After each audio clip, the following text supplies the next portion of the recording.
Africa Content TV.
ẹni tó ní bí èyí lọ́la gbọ́rùkọ ẹ̀ dáadáa kó má ní lọ́la kẹ́ni kan má bá sọ pé òun lò ní bí ẹjọ́ ìṣe tó ní bí ogún ní lábàkàmì àlọ́bí ẹ̀rín dáadáa.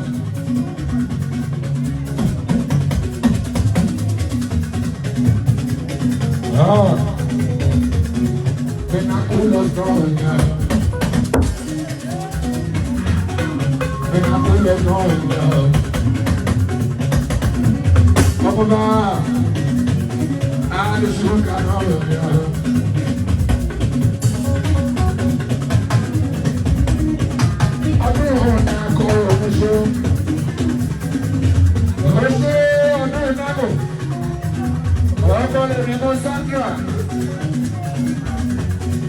Oṣé ọmọdé ní ìtàn, ọ̀nà bàbá ní ògiri.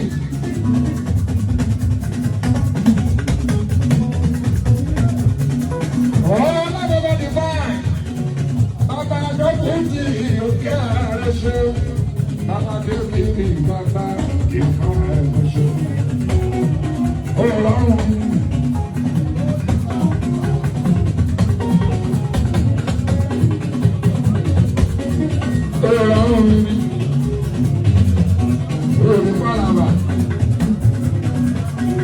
Pinaculos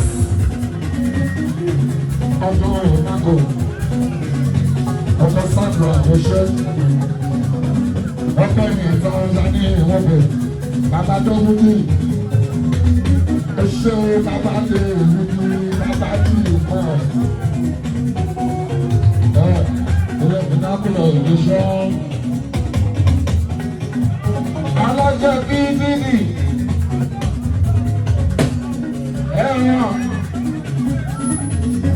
Bíbélì yìí máa kí méjèèjì ti fáìnà débì. Àdìjá yìí ti ẹ̀dìjá tán. Ajá yìí tán ọkùnrin àbàdàn ní àlọ́jọ́ ẹ̀rọ. Oyà ló nínú àkùnrin ọ̀sán rẹ̀ náà. Ẹ̀ṣẹ̀ nínú àkùnrin ọ̀sán rẹ̀.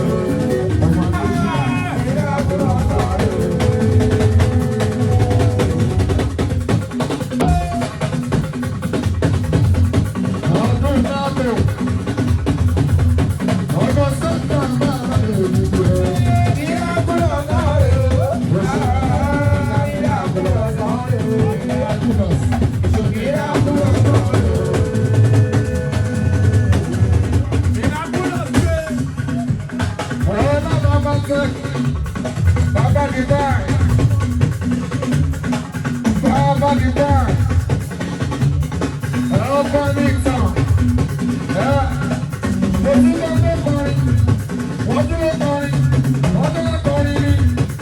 Pinaculos, Shepa Corini, Adra, Origin, Rodita, and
Ẹ̀yà tó fún mi ní lóṣù